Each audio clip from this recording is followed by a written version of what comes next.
Hi, everybody. Welcome to the Silver Hill Hospital and the Share Academy Grand Rounds program. And we will get started in just a moment after people are settled in.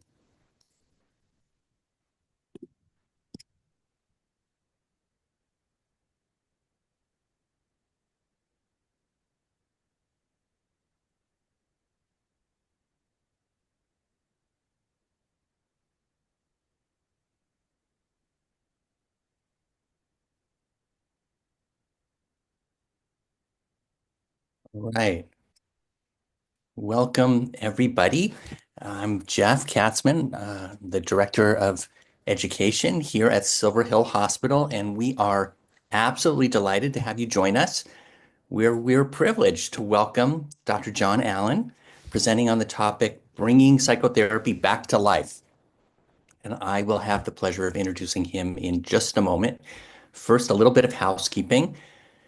Our next Grand Rounds takes place on March 12th, and we'll be meeting with Dr. Snehal Bhatt from the University of New Mexico, who will talk to us on the topic of substance use disorders with a focus on the current understandings, efficacy, and risks of cannabis. And if you'd like to see all of the announcements of our Silver Hill Hospital Grand Rounds and share events, please visit us at silverhillhospital.org and go to the Education tab, and then you'll see the events calendar there. Back to today's lecture. Your questions, as always, remain a really important part of our Grand Rounds. Following Dr. Allen's presentation, I will moderate a question and answer discussion. And it's a great opportunity for you to put forward questions or thoughts or ideas, comments for Dr. Allen, and you can submit those anytime during the lecture today. If you'd like CME or CEU credits, please complete the evaluation survey that will automatically show in your browser when we end the webinar. We will also email a copy of the survey to today's participants. So that you all have enough time to complete the survey, it will remain open to the end of the day on Friday, and then certificates will be emailed all at once within a week.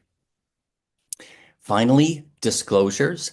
No planners of this activity have indicated a relevant financial relationship with an ACCME defined commercial interest. And we'll show you a slide with that as well. Dr. Allen is the author of several books and receives royalties from the American Psychiatric Publishing, and all of those relevant financial relationships have been mitigated. It is now really my great pleasure and honor to introduce our guest speaker today. Dr. John Allen, Ph.D., holds a position of clinical professor as a member of the volunteer faculty in the Department of Psychiatry and Behavioral Sciences at Baylor College of Medicine. He's a member of the honorary faculty at the Houston Center for Psychoanalytic Studies and the adjunct faculty of the Institute for Spirituality and Health at the Texas Medical Center. He retired from clinical practice as a senior staff psychologist after 40 years at the Menninger Clinic, where he taught and supervised fellows and residents, conducted psychotherapy, diagnostic consultations, and psychoeducational programs. He led research on clinical outcomes. He continues to teach and write and consult. Write a lot. His books include Trusting in Psychotherapy, Restoring Mentalizing in Attachment Relationships, Treating Trauma with Plain Old Therapy, Mentalizing in Clinical Practice with Peter Fonagy and Anthony Bateman, Coping with Trauma from Self-Understanding to Hope, and Coping with Depression from Catch-22 to Hope, all published by the American Psychiatric Association Publishing. His additional books are Mentalizing in the Development and Treatment of Attachment Trauma and Traumatic Relationships and Serious Mental Disorders.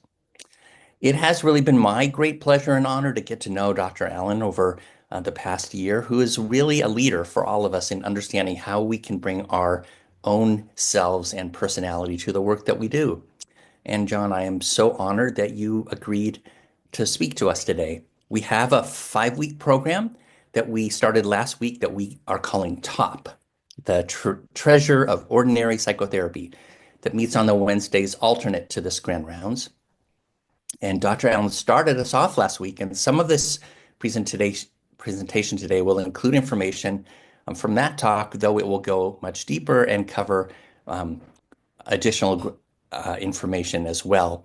And additionally, your questions can guide a unique discussion following the presentation of these important ideas, and I will try to jump in there with Dr. Allen in that discussion.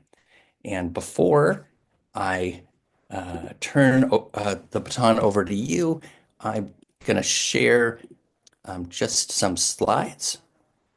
This is the name of our talk and a picture of you, Dr. Allen. And um, as I said, you're the author of several books. Those we've mitigated those financial relationships, and as I said, there are no disclosures or conflicts of interest. And your objectives today are to discuss the evidence base for common relational factors as primary contributors to the effectiveness of psychotherapy, and to describe the value of devoting more effort to the personal and professional development of therapists as contrasted with the unfettered development of therapies that are roughly equivalent in effectiveness, and to integrate trust and care into the understanding of common relational factors in psychotherapy.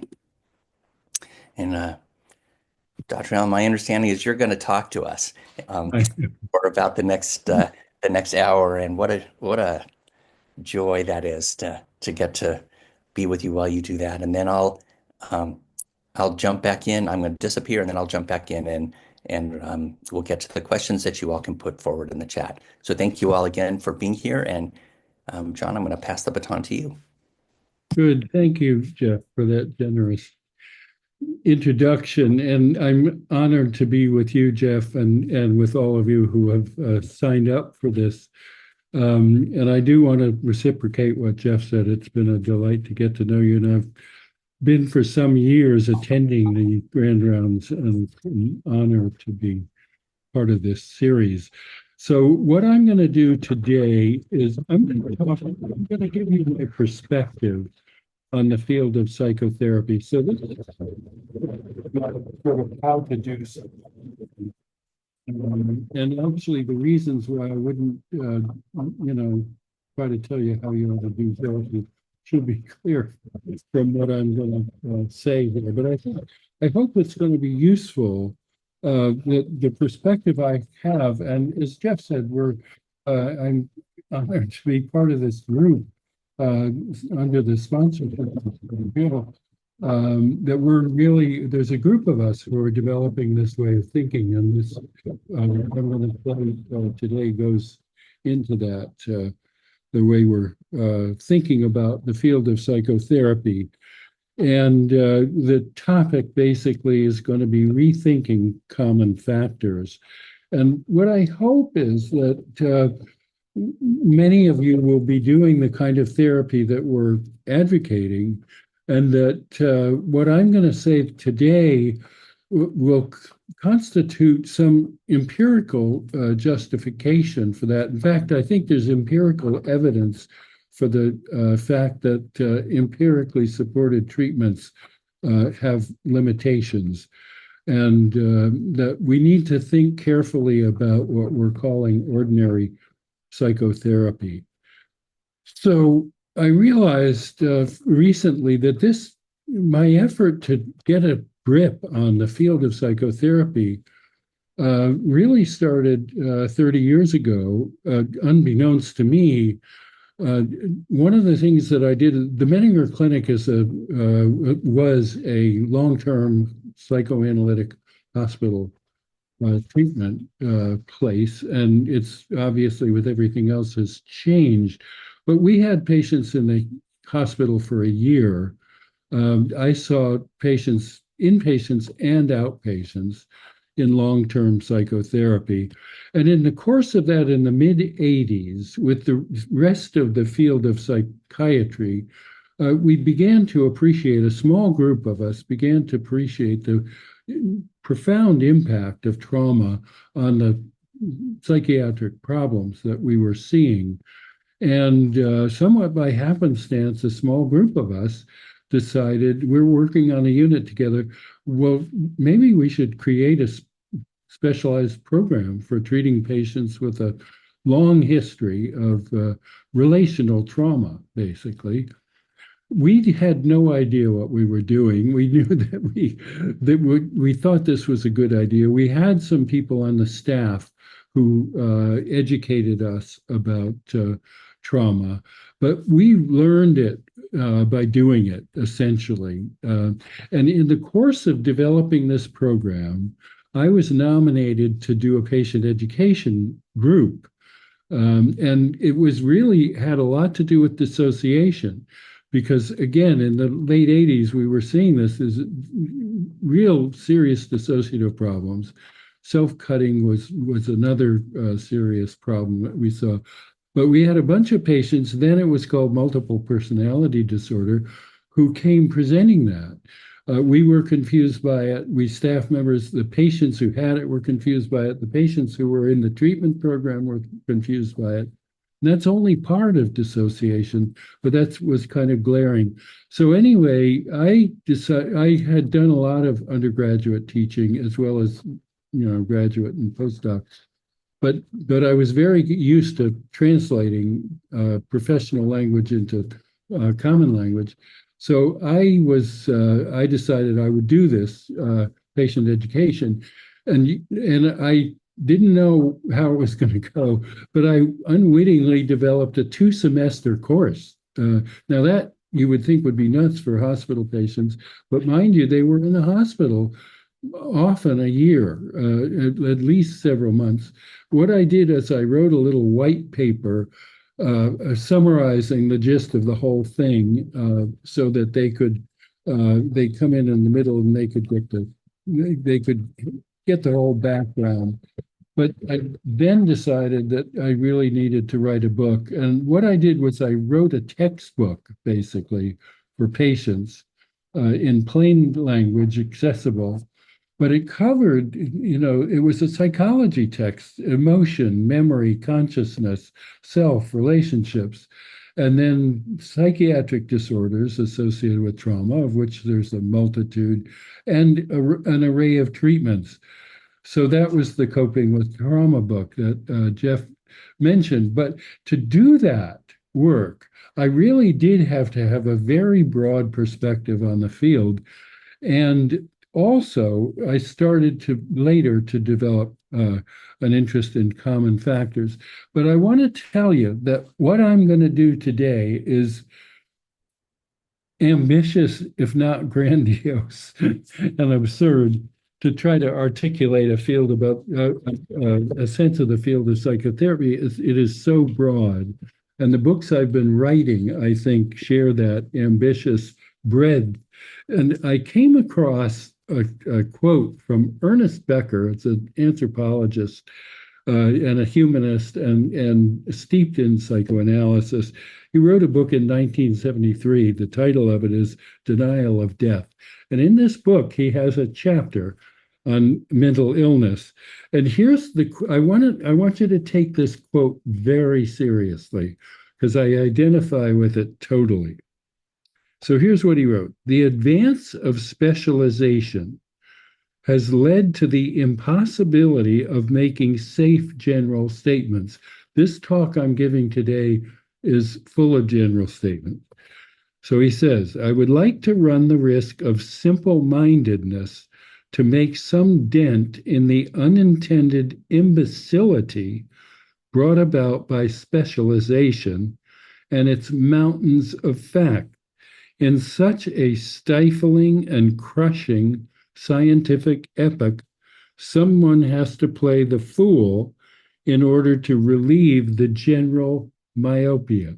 So I am playing the fool today by this trying to generate a general way of thinking in common sense terms.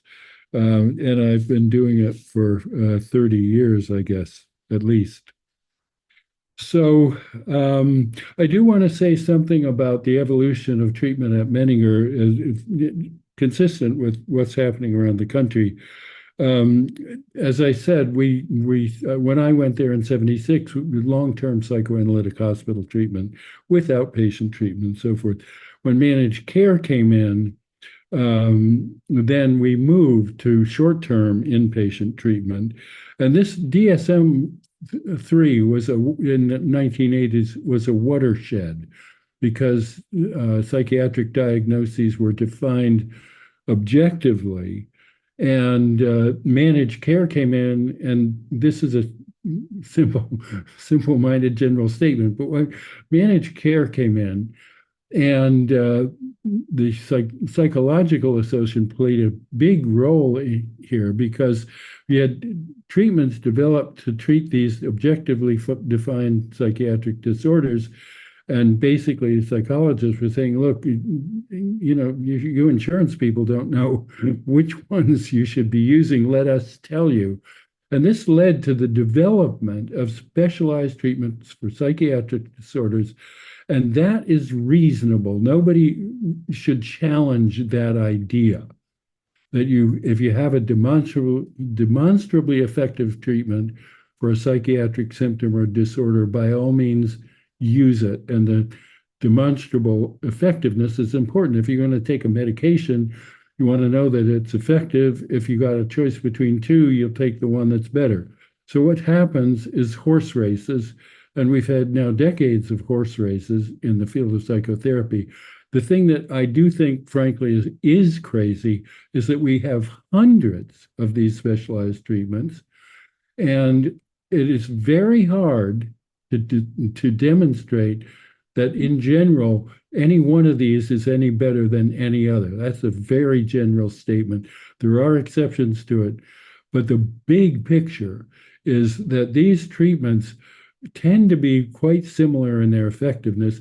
The other thing is that having developed hundreds of these treatments, the mental health of the country is no better than it was before we had hundreds of treatments. So that's a sobering fact. I think it has a lot to do with the culture that psychotherapists work in.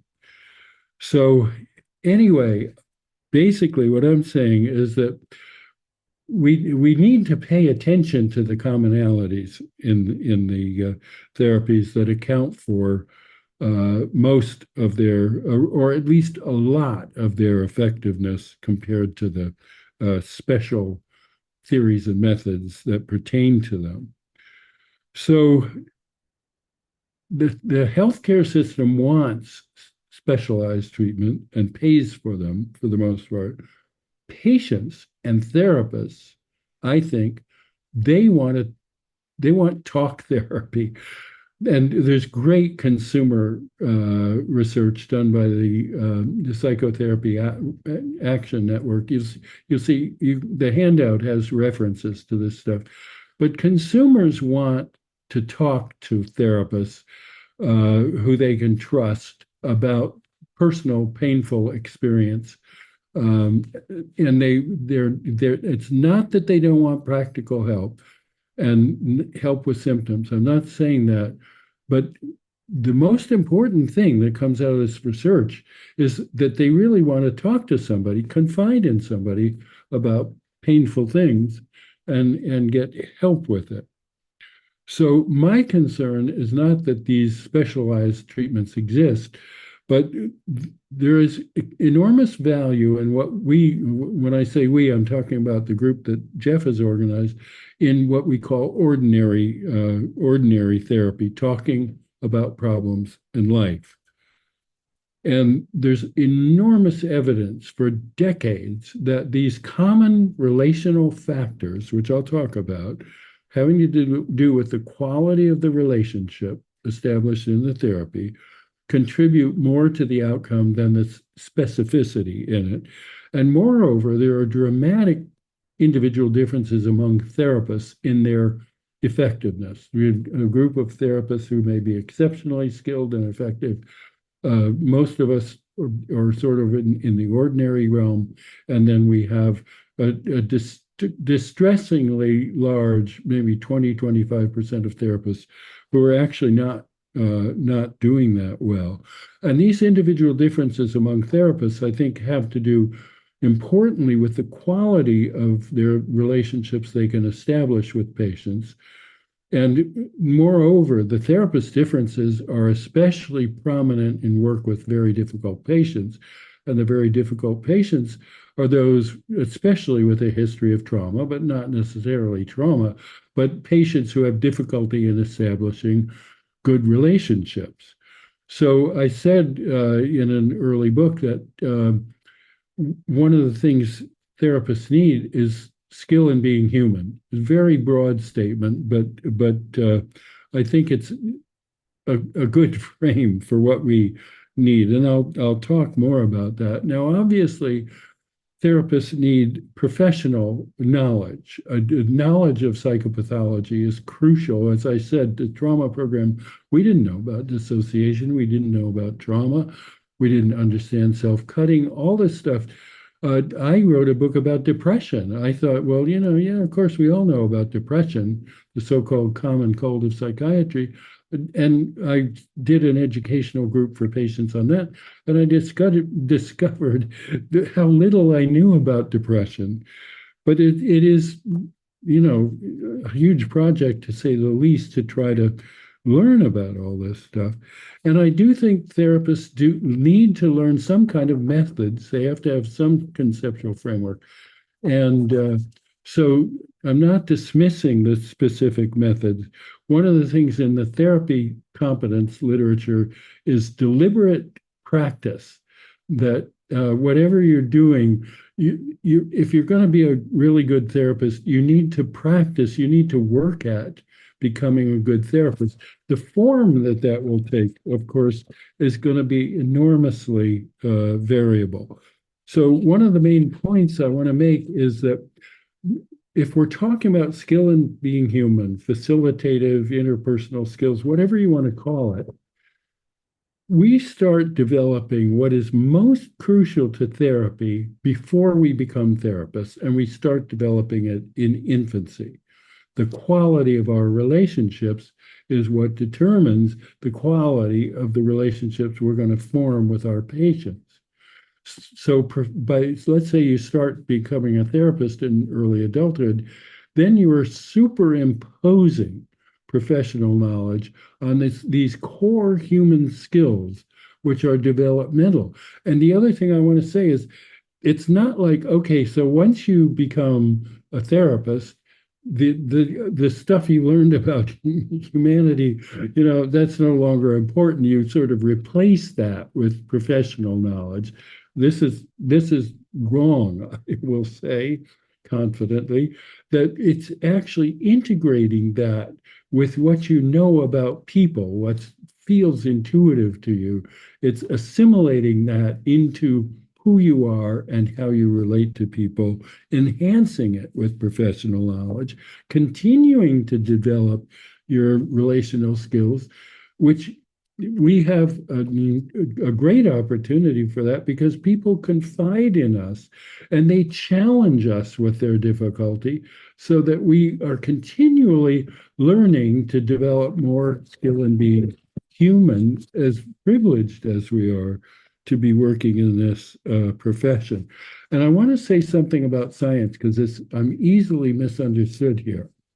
So, and Becker was protesting quite vociferously about the takeover of science. I've done research since I was an undergraduate. I was very committed to outcome research, so that we knew that the hospital treatment we were doing did this in the trauma program. We did it here in Houston in the shorter term hospital treatment, to really have confidence that on the whole our treatment was being effective. So that's very important to me. So I embrace science, but I protest scientism. This is really important, that science has to be the basis for all you do. It makes no sense as a therapist, especially if you talk to people about their life. What you learn from science can help, but it can't be based all on science. It's based on your common sense, basically. So what I've come to say is that science's majesty does not entitle it to a monarchy, and the healthcare system is putting it in a monarchy. everything has to be specialized, manualized, and evidence-based. And I'm talking here about common factors, which is a huge evidence base. So what I want to do is advocate for rethinking common factors in psychotherapy and in a more expansive way. Part of the expanse is that the canonical common factors are only part of what we could think of as common factors. And the therapist is interesting. The therapist is the most common factor because short of bots and AI, the therapy needs a therapist. But the therapist is also a unique factor. So it's this kind of puzzling combination. The first paper on common factors was published in 1936. 29-year-old psychologist at Harvard, Saul Rosenzweig, said that what's common among therapies is going to be most important. He had three domains. He said the personality of the therapist is very important. Now, I want to say something about that. I think he's right, but it's not like there's one kind of personality a therapist should have. We'll have all kinds of different personal styles and so forth. And the thing is that your personality is extremely important, but the therapy needs to be integrated with your personality. It needs to feel natural and something that you can identify with and intuitively embrace. So, classical psychoanalysis, likely, different kinds of people would gravitate toward that. I never did. It didn't fit my personality. Versus CBT or more specialized methods. It needs to fit who you are as a person. But having a therapy, there are different varieties of therapeutic personalities, I guess I would say. Rosenthal also said you need some kind of systematic conceptual framework, some way of thinking about what you're doing that is convincing to you and you could articulate to a patient that would be convincing to them. And then whatever you're doing, it needs to be tailored to the patient's specific problems. That's a pretty good summary of common factors. There's a literature then that evolved. Jerome Frank said explicitly what therapies have in common is more important than the differences between them. Bruce Wampold is one of the stars in this literature. He wrote a book, The Great Psychotherapy Debate, which is exactly what I'm talking about here, specialists versus common factors. Wonderful research, review of it all. There's a book by John Norcross. These are in the references that in the handout. Summarized, an edited book, summarized research published in 2019. So my interest in common factors, and I'm going to go through these as Carl Rogers first, the therapeutic alliance, attachment, mentalizing, trust, and care. And I'll say some things about this. Now, many years ago, I said in a patient education group that that psychotherapy should be a bridge to other relationships. I should explicate something that's implicit. My background was in working in therapy with patients whose problems were largely relational, and that was to the extreme when we talk about a history of relational trauma. So I said to this group of patients, I said, psychotherapy should be like a bridge to other relationships. And a patient responded, and I said it could be hard to get onto that bridge. A patient responded by saying, I can tell you it's harder to get off the bridge. So a patient could have a long-term supportive relationship with a therapist and basically depending solely on that relationship for their well-being. And it really needs to get generalized. Off the bridge. And so what I'm arguing here, this is the key point, really. Common factors are seen as preconditions for the real therapy, the methods, the techniques, and so forth.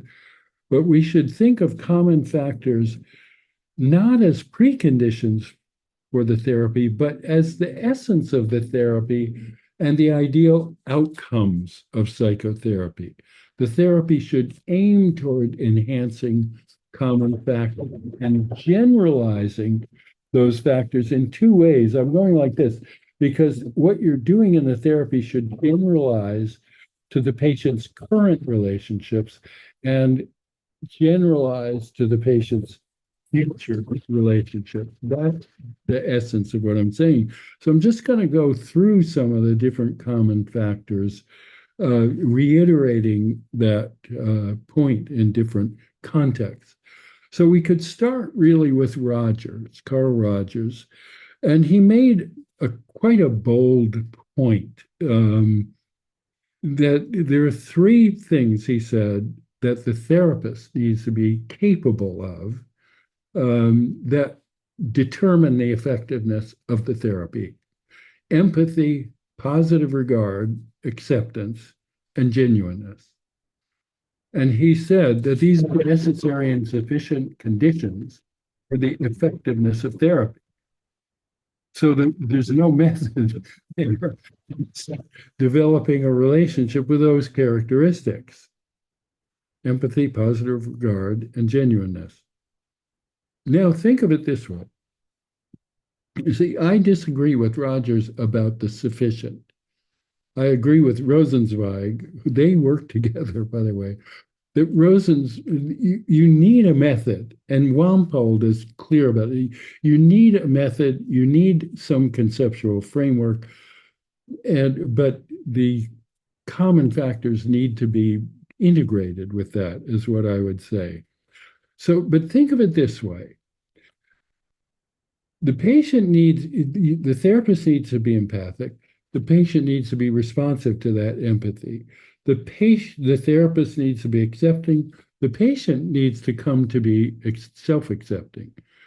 The therapist needs to be genuine. The patient needs to be genuine. And a traumatized patient is going to have trouble with all of that, both receiving it and also being capable of it. So how about if you thought by the end of the therapy, the patient becomes more empathic, more accepting of people, more self-accepting, more empathic toward the self, and more genuine, authentic. That's what I mean by the outcome of the therapy could be thought of as the patient having the reciprocal capacity for what's Rogers called common factors. We think about the alliance, the therapeutic alliance. That's where I unknowingly got taken with common factors. I want to tell you about an interesting study that was done before my time at Menninger. A big psychotherapy research project. It was called, Otto Kernberg was the leader of it.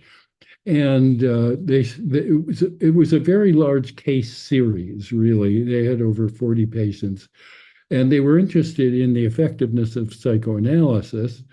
And in particular, what they hypothesized was that to achieve major structural personality change, this was a Kernbergian concept, serious personality improvement, okay, that what would be required would be the classical psychoanalytic process of looking at early relationships and transference and developing a transference neurosis and interpreting the transference and this kind of classical uncovering work that needed to be done to lead to structural personality change. So that's what they were studying.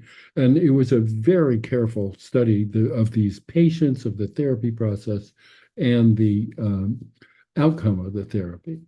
Now, what they discovered was very interesting. They didn't disprove that in a way, but my mentor and supervisor and friend, Len Horwitz, was a psychologist who had worked on that project, and he published a book that in which he was interested in the group, a substantial group of these patients, where they didn't do anything like that classic psychoanalytic thing, but they developed a good supportive, he called supportive relationship with the therapist, which he called the therapeutic alliance, which itself he considered to be the vehicle of this very substantial personality change. The idea he had about it was that the patient internalized the therapeutic alliance. It's kind of like what I said about Rogers, that the patient developed this capacity for, I'll just call it a good, solid, trusting, confiding relationship, and that generalized to the patient's life relationships. So to me, that was very impressive because it went against what they hypothesized. So thinking about, a good cooperative relationship with an emotional bond, think about developing that with a therapist. Wouldn't that be good if it generalized the other relationships, both your current relationships and your future relationships? Now, something that occurred to me only as I was preparing this presentation today, like a few days ago, occurred to me. I've been writing and using attachment theory as really the foundation of how I think about psychotherapy with trauma patients. But it occurred to me that secure attachment could be thought of as a common factor in psychotherapy. It seems obvious to me now. So I want to say a bit about attachment. The first thing I'm going to do is the way I taught patients about attachment. I'm going to go through it. Very commonsensical, ordinary. We could use this in ordinary therapy that we've come to call it. So with infants, not easily, it was very solidly developed. Secure attachment means that, and this was in a lab situation that Mary Ainsworth designed. Secure attachment means that if you're hurting as an infant or an adult for that matter, if you're securely attached, that means you're confident that when you seek out comfort or safety or security from an attachment figure, that person is going to be available and emotionally responsive. Sensitive responsiveness was Ainsworth's terms. There's no better term for it as far as I'm concerned. So reliably available and emotionally responsive.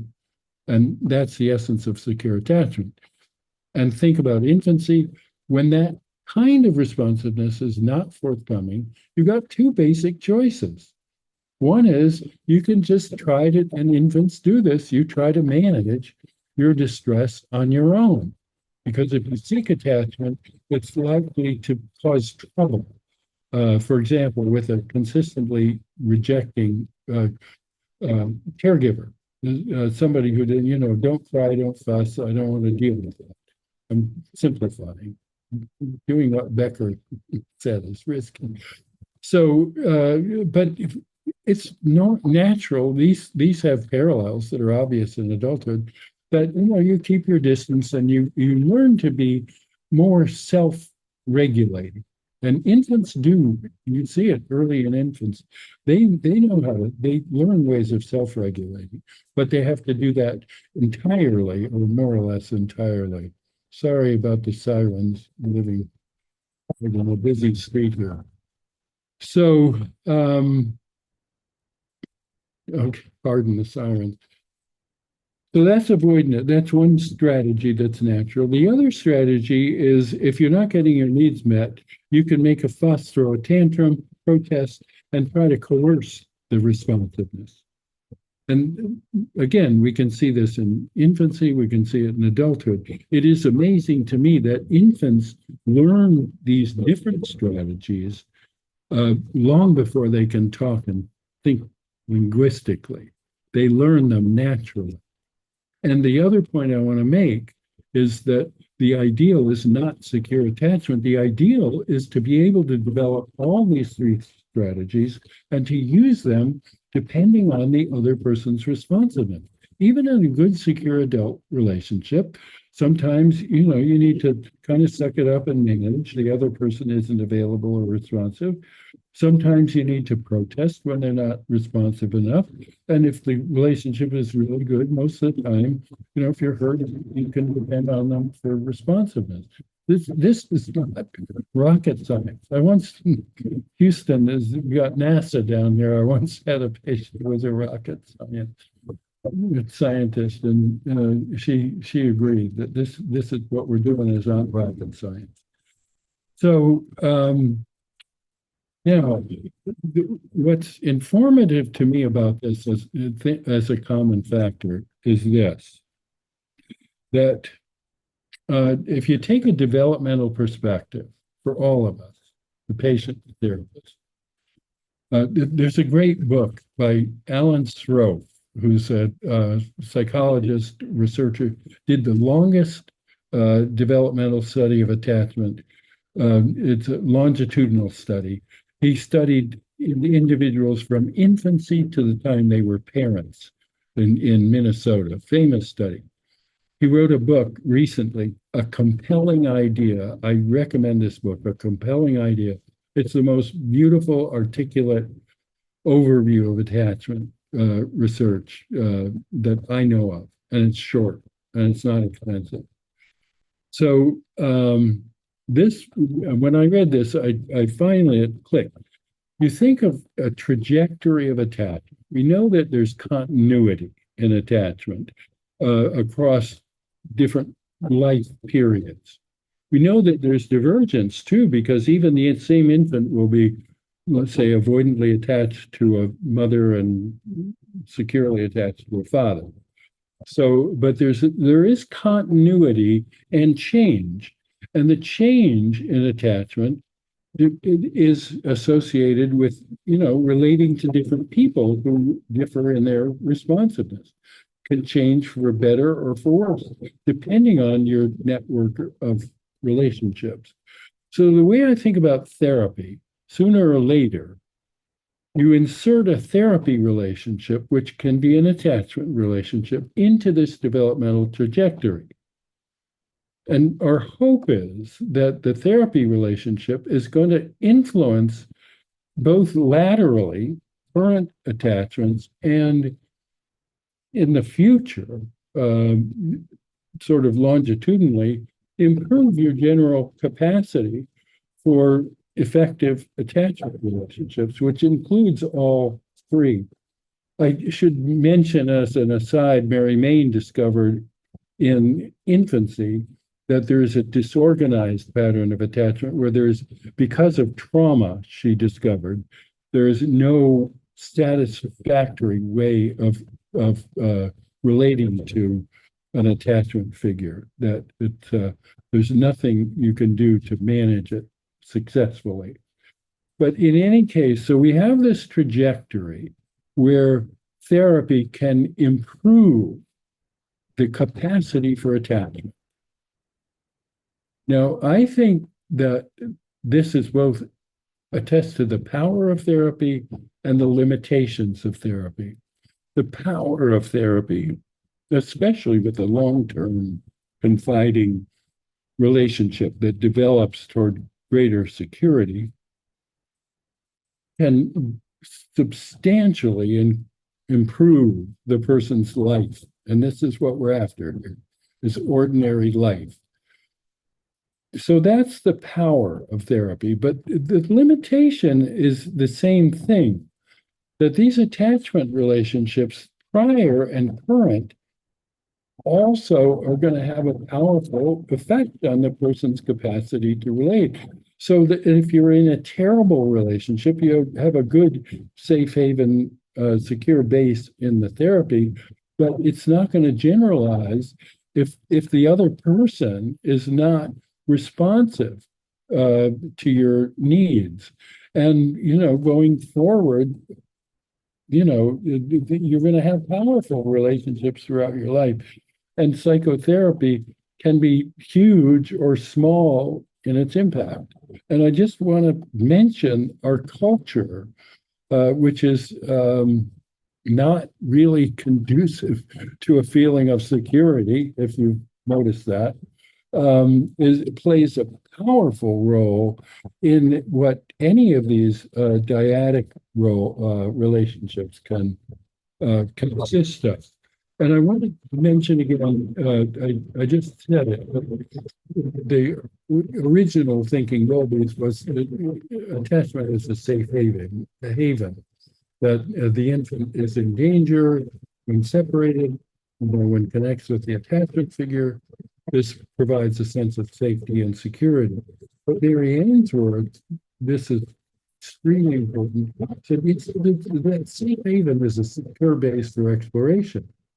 So we have this very individualistic culture where patients think, if they were really mature, they wouldn't have to depend on other people. I think on the contrary, maturity requires being able to depend on other people emotionally, because that allows you the sense of safety in the world that allows you to become more independent and to explore the world. Bowlby, 1988, there's a great small book on attachment called A Secure Base, also made the point that that security allows you to explore your own mind, your own experience, with a kind of open attitude, that sense of safety, and it would be safety with the other person and safety in relation to yourself. So again, the whole point is reciprocity here, where you provide a safe haven and a secure base, and the other person is able to make use of that provision. And then this generalizes beyond the therapy.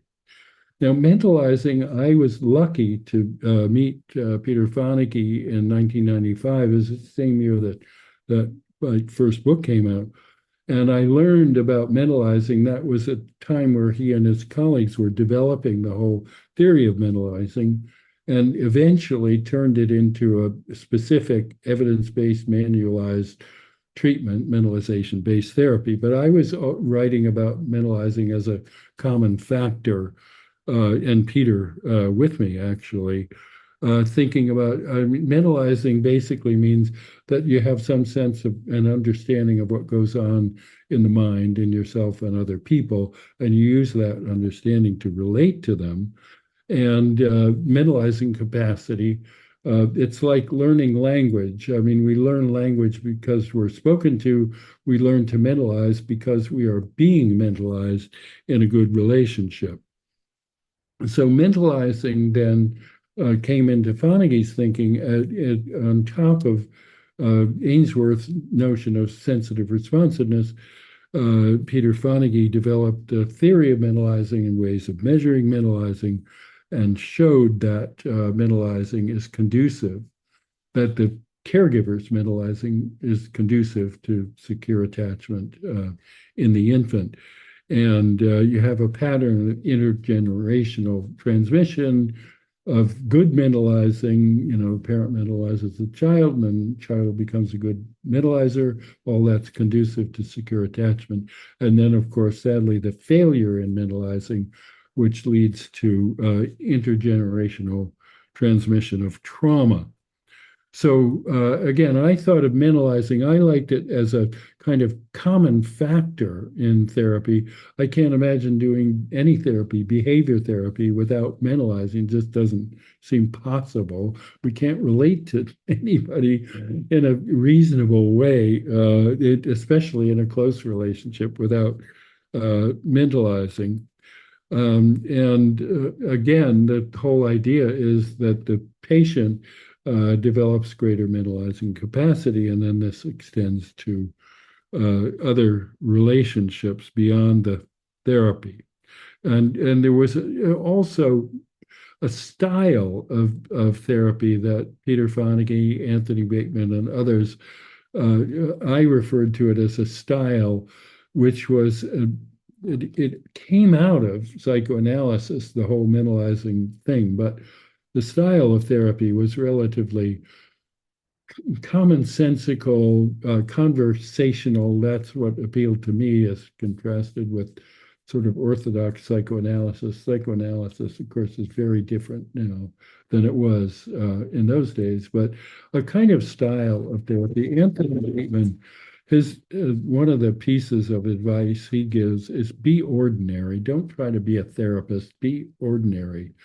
And we're championing ordinary psychotherapy, commonsensical, ordinary language, and so forth. So now I want to talk about trust and then care. The latest book I wrote was trust, and my current book, the title is Bringing Psychotherapy to Life Through Caring Connections, actually. So I'll start with trust. The thing that grabbed my attention about this is that we all agree that trust is crucial, as I would say, as a common factor in effective psychotherapy. But there's not a lot written about it. Now, Peter Fonagy is an exception because he wrote the mentalizing MBT people, mentalization-based treatment, they've embraced epistemic trust. It was trusting that the person who's telling you, providing you with information, is providing you with accurate information that also is relevant to you. And so it's, in my view, a relatively cognitive aspect of trust is that you can trust what you're being told. In my way of thinking, it also helps if you trust the person who's telling you. Now, epistemic trust is the basis of social learning. So this is why it's so profoundly important, as Fonagy and his colleagues describe it. And you can see today we have a train wreck of epistemic trust in our culture. So it's hugely important. I just want to emphasize basic trust, as Erickson described it, which is closer to the attachment experience of feeling safe with the person and secure that this person cares about you, which I'm going to bring into it. I did discover in philosophy there's a very sophisticated literature on trust. And one of the things that's important in it is they say trustworthiness. We've got to think about trustworthiness, and then this is what's relevant to us, because we can't expect a patient to be trusting if we're not trustworthy. And so what would make us trustworthy? This is not a simple question. I summarized, again, great generalities, that care and competence are two dimensions of trustworthiness. That is, this care goes closer to Bowlby care, and I devote, well, I'll get into the care. I think of caring feelings and caregiving actions, but care and competence. So here we have the development, our development of caring and competence. Care requires its own competence. And so we develop that, infancy onward or childhood onward. But then we have professional competence, which is a very important part of our trustworthiness. I was giving a talk to a group of inpatients about trust. And a woman came up at the end and she was quite distressed because her treatment team was criticized. And she felt criticized because she wasn't trusting people. And it was evident from something she said that she had a history of troubled relationships. And I said, well, probably your distrust is reasonable. It's based on experience that you've had. So it's probably natural that you would be distrusting. But I said, what the problem is not that you're distrusting per se, it's you're missing the opportunity to trust people who are trustworthy. And I think that's really the stance we ought to take. Of course, you'd be distrusting, that's no surprise. But then the therapist has to become trustworthy. So you could think of yourself, well, I'm trustworthy, I'm a trustworthy person. Well, that's good, but you have to develop the patient's perception of your trustworthiness in the relationship. And so I think we become trustworthy to varying degrees in each relationship. And ideally, over the course of a lifetime, we could become more trustworthy and more caring, more competent. So, I want to say another thing about trust and reliability, again, that I got from a philosopher. See, Mary Ainsworth, when sensitive responsiveness, that's reliability, that you could depend on the caregiver to be available and responsive. But I use this simple-minded idea of imagine you need to get to work and your car battery has died. So you call up a friend and you convey your plight. You got to get to work and you need a ride. Will you pick me up in the morning and so forth? So think about reliability. Ordinarily, your car is reliable. The difference between the car and the friend is the car does not care if you get to work. The key thing is the friend cares that the fact that you're depending on her, counting on her to show up, she's counting on you to be there. But she shows up because she knows that you have a need to get to work and that matters to her. So this is the counting on is a good concept, and that you could think of care as the part that caring for you is what matters to her. So we have the reciprocity of trusting and trustworthiness, and this is crucial. And if we think about the common factor as generalizing, then it's not only that you need to be trustworthy and the patient needs to be trusting, the patient also needs to become trustworthy so that the patient can have people who trust on them. So this reciprocity needs to develop. The patient needs to be trustworthy in the therapy. That may not be easy at all, and trusting. And that reciprocity needs to generalize so outwards and upwards beyond the therapy. And I'll turn to care. And there is, again, I did what I complained about. I said in the trusting book that trustworthiness includes caring and competence. And I took my understanding of caring for granted. And then I realized after the book was published, wow, there's this whole philosophical literature on care that I knew nothing about. So it's called The Ethics of Care. It's a feminist literature, which is a source of all kinds of debate and confusion and conflict in our culture. I only want to say about one thing about that.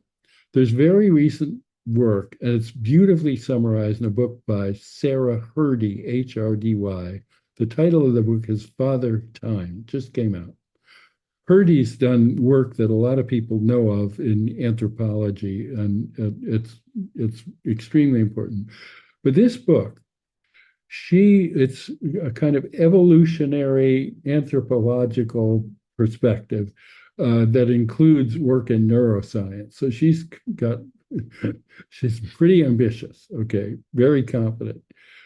What she has shown, and I can only just tell you this as the sort of headline, is that men and women are capable of care to equal degrees on the most fundamental biological level.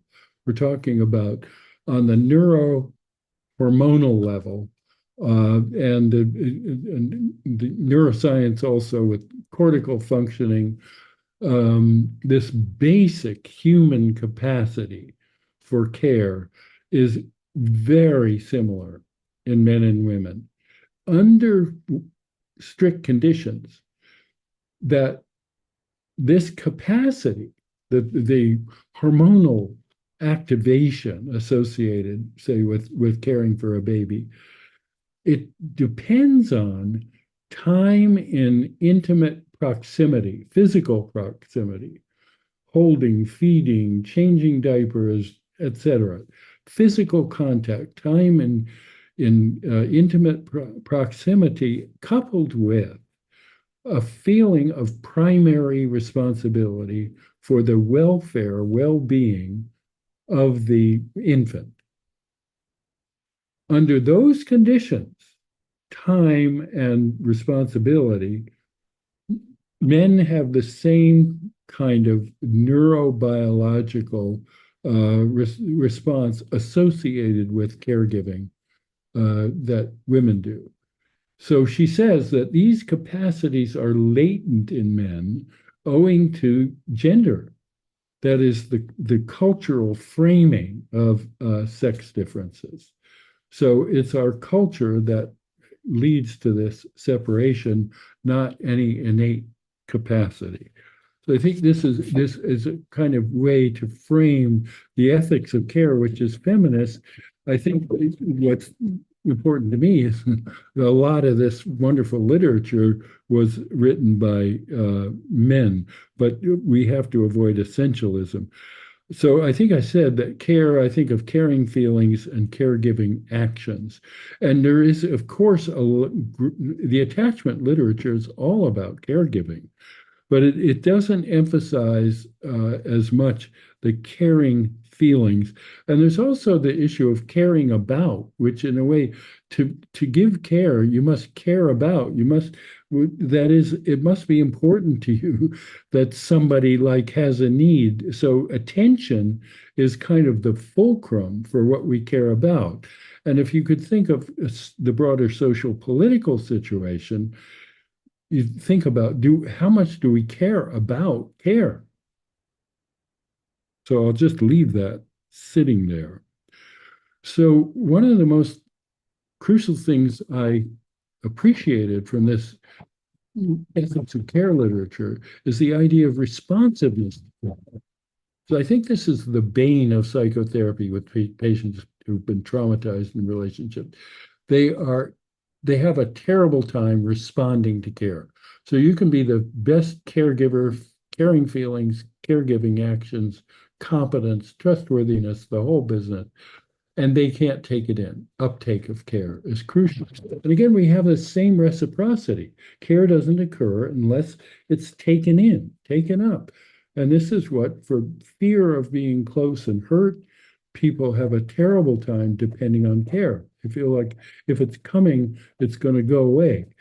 So this is, again, so think of care and the outcome of therapy. The capacity to receive care would be maybe the most important thing that could evolve as an aim of therapy. Well, you get that going, and then you can do the therapy. It is the therapy. So again, the reciprocity and the generalization beyond therapy. That the patient, if they're going to have caring relationships, they need to be feeling care, providing care, and receptive care to care. All of it. It's all reciprocal. So I've got just a couple of minutes left, and I just want to say one other thing. I've been talking, but I think a ton of what goes on in therapy and the value of it is that if the talk is going to be useful, it has to do with changing feelings and experiences. And feeling, we can talk about feeling and experience, but much of it we can't possibly put into words. So much is going on at the sort of pre-verbal, non-verbal level. That a way of relating. Daniel Stern's work is profoundly important here, and he has a long history in this in infant research.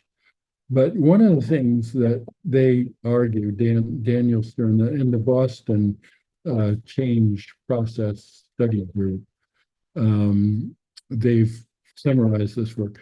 One of the fascinating things they say is that by the time the therapy is done, neither the patient nor nor the therapist really understands how it worked, because so much of it has to do with nourishing this. Think of infants, this capacity to connect infants can't talk, they don't think about all this stuff, but they learn to relate at this pre-verbal level. And this is such a huge, huge part of our sense of safety or our wariness, um, that we can learn to get better at it, never being able to put a lot of it into words. So there you have it, a bunch of about things that are beyond words. And I think, Jeff, if you will join, we can have questions, comments, your comments, and we'll just Wow. improvise Wow. here. So happy to join. Honored to join. My friend, I just I want to say for me personally, what you're saying is so very validating. Um, I think for all of us who've had the opportunity to be understood by another person, um, in our own therapies, I think generally it's rare that we remember that one interpretation or that one idea that was so changing as opposed to an internalization of a whole relatedness and relationship. And I think you're really validating that and Good. encouraging us to take that to the people we take care of. And it's what you're saying is just beautiful.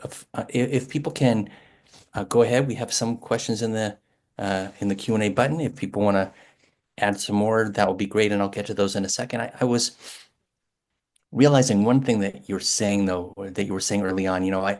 I have learned and taught about something probably about called the why model. The why Yeah, model of right. psychotherapy. That's the common factors idea, and that branch off into the whys of once you have the common factors that then there are these evidence-based therapies that stem from the stem of the why and form the branches of the why. But you're almost putting that on its head. Yeah. You're almost saying if you're grounded in any kind of evidence-based or structured therapy, even be it responding empathically to another, but some frame that it's actually the common factors that grow. Yes, I use the Y model. Eric Plakin, I got it Yes. from Uh-huh. him. Yeah, I do. But I think of an oak tree. Um, and the thing is that what I'm talking about, we have the common factors, but I think of the roots and the mycelium and that, this underground, that we're not even conscious of, is so yeah, I think you're right. It goes up, but I guess I think the whole thing, like a tree, kind of, it's all entangled. It's all entangled. If you could do some special intervention, some technique that works, then you feel more connected. And, so the leaves are taking in the sun and it's all going down underground. It's entangled is the word that I use. So, Beautiful. Yeah, yeah. Anyway. beautiful. Well, let me get to a few questions here. First, Ken Burvis put forth a lot of great ideas, um, really ending with a comment to you saying what a beautiful, humane approach to psychotherapy, also underscoring that Harry Stack Sullivan and Frieda von Reichmann were both exemplars of this strong therapeutic alliance. Asked a question also about Carl Menninger and your notions of Menninger as a therapist. Whoa. You don't have to answer that question either, but yeah. Well, let me. Carl Menninger was a formidable presence. Um, that he was, he could be very challenging. Hmm. But one example, I came to a graduation, it's like 110 degrees. So I didn't have a sport coat. He said, he glares at me. He said, "What do you think this is? A picnic?" So that's just one little anecdote. But the other thing is, and I think he was quite, and I'll just say intimidating in many ways to staff members. He was also the most gracious, warm, loving person. I think patients sort of might have had an easier sense of that. The man was a genius. It's hard for me to know how he was as a therapist. He met with my mother when she came out toward the end of her life. She had seen him when she was young and give a talk in Norwalk, Connecticut.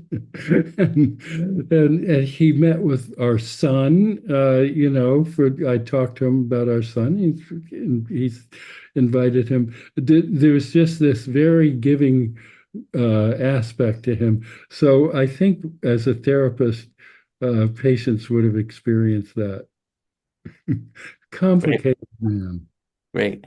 Let Let me me, give another anecdote yeah, about Carl Menninger. This may be apocryphal, but he has said, put a put an SOB into psychoanalysis, and what will come out will be a well-analyzed SOB. nice, nice. Let me put this question here, I think can lead to some wonderful riffing, and is that I think the uh, heart of what you're talking about. Elizabeth Goldberg writes, can you say more about genuineness on the therapist side of the relationship? What does it mean to show up in a genuine way within the constraints of a professional relationship? Yeah, that's a wonderful and extremely fraught, complicated uh, question. I think what's changed in the analytic literature, there's a whole literature about neutrality, which I wrote about in the trust book, challenging the idea of neutrality. Neutrality is an ethical stance in itself. There's no way around ethical, moral functioning here. What I like about the mentalizing approach, they use the word transparency. And I really like that. This is, it's very, and contemporary relational psychoanalysis is so different from the classical analytic.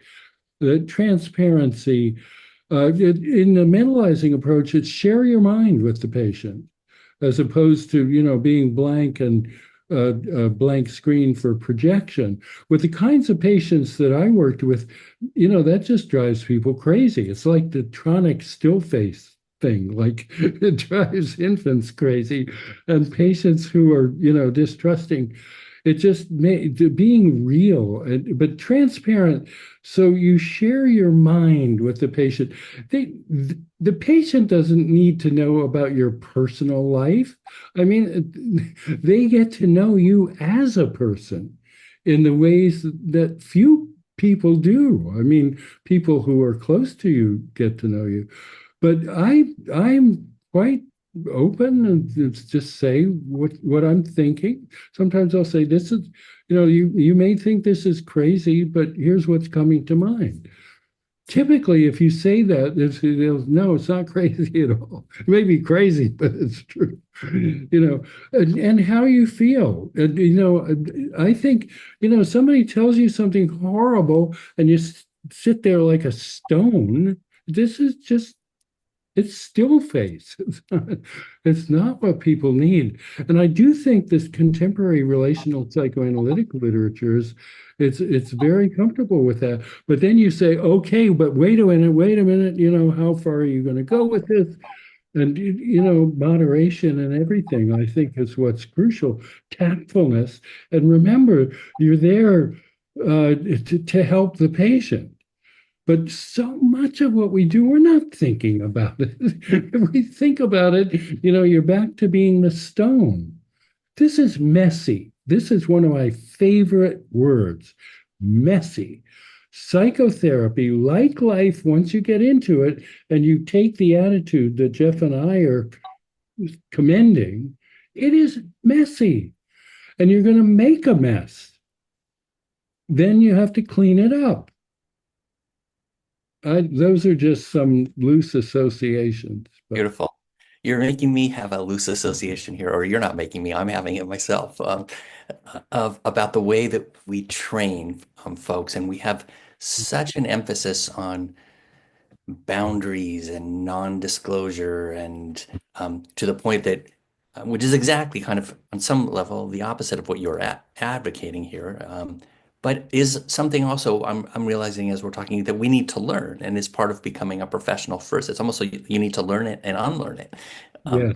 On some level. We can't only be genuine. We have to, as you're saying here, it's messy, and we have to also understand who we are as professionals and the nature of the therapeutic relationship and the boundaries of that, all of that, and then bring our genuineness to that. Is that how you would see it also, or how? Yeah, I agree. And boundaries are crucial. There's no question about it. I'm kind of taking common sense here, or maybe common professional sense, for granted. But it's all in the balance, and we're going to err one way or another. We're going to be too reserved, too, emotionally forthright. The mess. It's a mess. The other thing I would say, this is the loose association, but feeling inadequate and helpless as a therapist. I I did it, for 40 years, and I don't think I continued at times to feel helpless, guilty. Oh man, what a mess I made of. That wasn't like, oh, boy, when I was a kid as a therapist. I mean, I was talking about like recent stuff as a very senior therapist. Um, so I think paradoxically, I got used to I felt more comfortable with feeling inadequate and helpless because I was confident that it was temporary.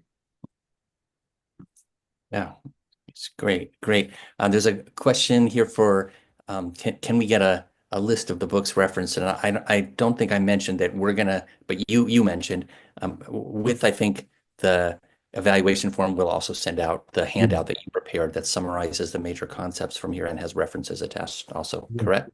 yep, Yeah. Great. Question here from Julia Shack-Sackler. Thank you so much for this thought-provoking discussion, Dr. Allen. It really resonates with me on a deeper level. Brings to mind Dan Stern's work, particularly his concept of the something more than that unfolds in psychotherapy, especially during moments of felt recognition and implicit relational knowing. I'm yep. curious to hear your thoughts on the delicate nature of these experiences. What happens to the therapeutic magic when the therapist attempts to name or make it explicit? Does doing so serve to solidify the experience for the patient, or is there a risk that naming it disrupts the very fluidity and spontaneity that gives it depth? Is it possible that by trying to articulate or define it, we unintentionally sever the subtle, embodied quality of the experience? Or could leaving it unnamed allow the client to continue to engage with it in more raw, transformative form, even if it means foregoing clarity in favor of preserving its inherent potency? That is beautiful. This is one of the times when I say that asking the question answers it. That you're Yeah. thinking this is that's where you need to be, is thinking exactly what you articulated so beautifully. I will say that this current book, Bringing Psychotherapy to Life, I did have addressed this in great depth because one of the things I'm fascinated by is language versus, the experience, the unthought known, the, unformulated experience, all of this, and language. How does language work here? I think Stern has been, I believe, unfairly criticized for implying that language causes trouble. Now, I think unfairly criticized because you've put it beautifully. I can't tell you any more than you know that language can interfere with experience. But I think that more typically, language, we can never begin to capture experience and feeling in language. Just get the tiny fraction. But language can help point our attention to experience. And anything I say will be less articulate than you have said. Beautiful, beautiful. I think Lacan has written about this too, right? About the limitations of language when trying to describe particularly these depth experiences. Yeah. Being with, I mean, as you articulated, is being with in the moment, maybe the very best thing you do. And maybe later you would say something about it. You wouldn't even understand it. I think it's part of Stern's point. You're not going to understand this. Mhm. You feel it. You like it. Okay, great, achieved. Yeah, exactly right. Um, here is a comment here. This is going back to basics. I think we get so overwhelmed with the scientific component that we forget the common sense of psychotherapy. Thank you for your comments and information. I especially like the components you mentioned of empathy, positive regard, acceptance, and genuineness. It makes a lot of sense for us to help our clients develop those qualities in Mm. themselves to overcome the effects of trauma and improve their self-esteem. And similarly, thank you so much, Dr. Allen, for bringing us back to these enduring principles, the art of our work that is so complementary to the science it lives with. My concern and one of the many drivers of my seeking a PhD in my 50s is the great loss of this relational from training programs in favor of the medicalization of psychiatric treatment. Do you want to um, particularly in the current precarious academic climate, you have provided me with hope, energy, and a comrade in arms. I think many of us feel this way. Dr. Allen, thank you again. Brilliant. Any thoughts about this? We talked about it a little bit in terms of what's happening in training programs. Yeah, it seems to be a common complaint of us old people about the students who come. Yeah, and Jeff mentioned unlearning. I think there's so much unlearning. Anthony Bateman, if I can quote him, said he thinks the people who are most easily learn that kind of mentalizing approach are the least trained. Um, the other thing is that, again, it's wonderful to hear this resonance with what I'm saying, but I don't want to dismiss the quote medicalization. Gosh, this goes in another direction, what I call biomania, where too much enthusiasm for the brain just losing the whole kit and caboodle that we've been talking. Just forget about people, brains, brains interacting with each other, the synchrony between the brains, like this drives me nuts. But, I'll take any help I can get from medicine, neurostimulation, drugs. Yes, please. It'll help the patients do the work of therapy, not to mention living their life. So I don't want to dismiss all the specialization, but it's psychomania with the hundreds of brands of therapy.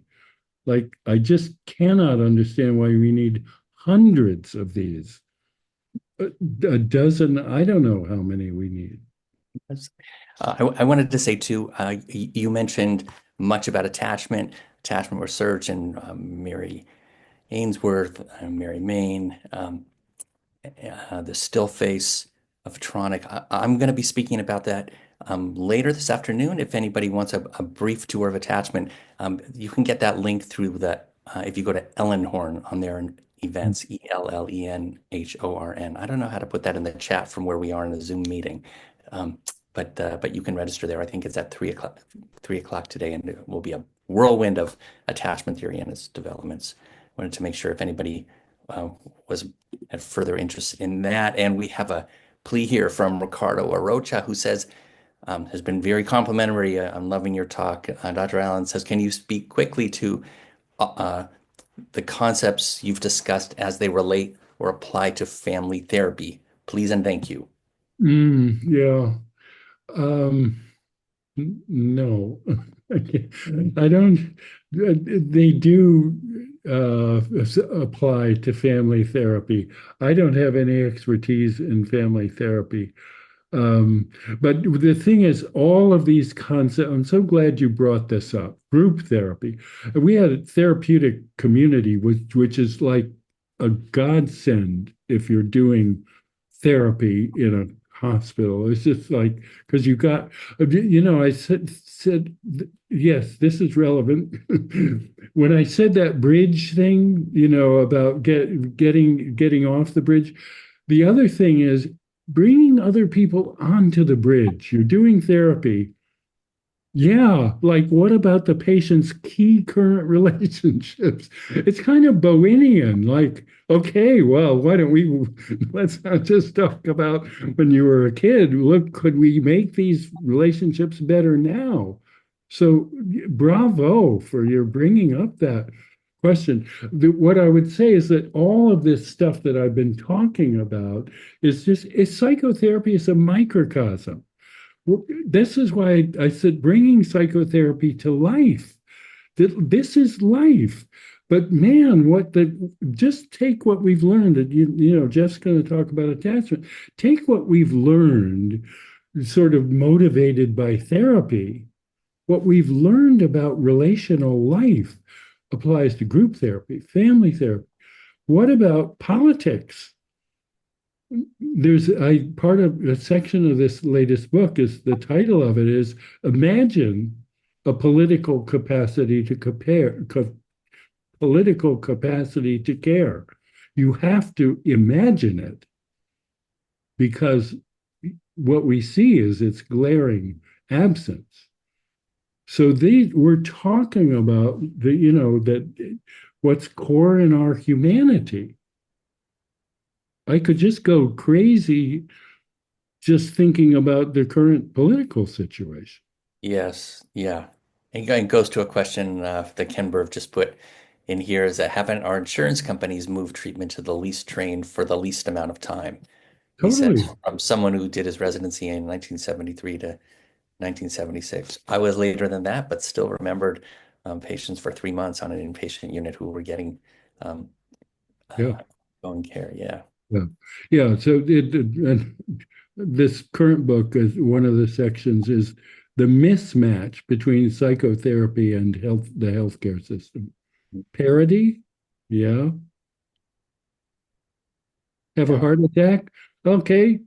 10 sessions, good to go. Um, any final words for us, John? We have 3 minutes left before we all disperse.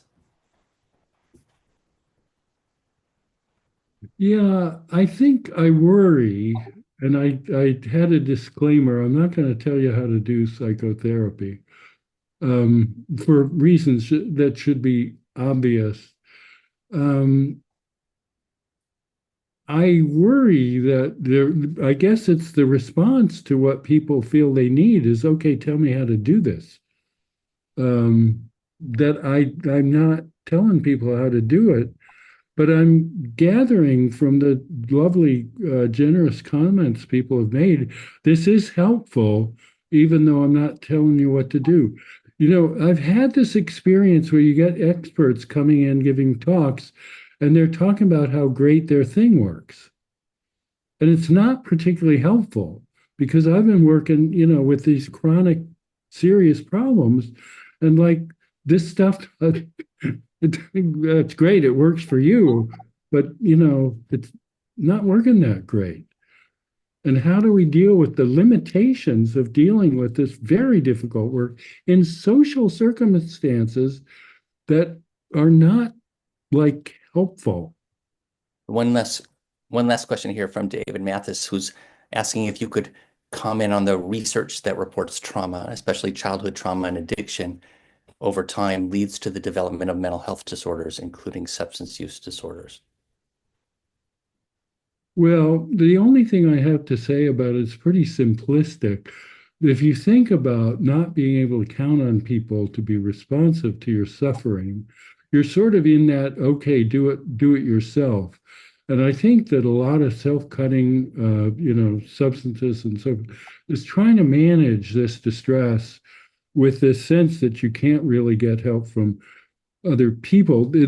Patients will say fairly enough, I need tools. I need tools. I'm suffering. I'm, going crazy with anxiety. I need tools. Well, I said the best tool is a good human relationship. And that's what the attachment theory shows, that this our best way of regulating emotional distress is a safe relationship. And but that is hard to go. I remember I was talking to a group of patients about self-regulation, and this patient said, "There you go with your pathetic list. This stuff doesn't work." Boy, heroin works. I mean, that works. You talk about a dramatic change in experience, which just causes all kinds of other trouble. Self-cutting works. Suicide is the ultimate self-regulator. These things are powerful. And what we're talking about takes a long time. So now we're back to healthcare insurance and all of that. John, thank you so much for brilliant, brilliant presentation. That is so appreciated by our participants today. I will see you again next Wednesday at our top program, the Treasure of Ordinary Psychotherapy. And I'm up next, and we have our panel of 5. That's at noon next Wednesday.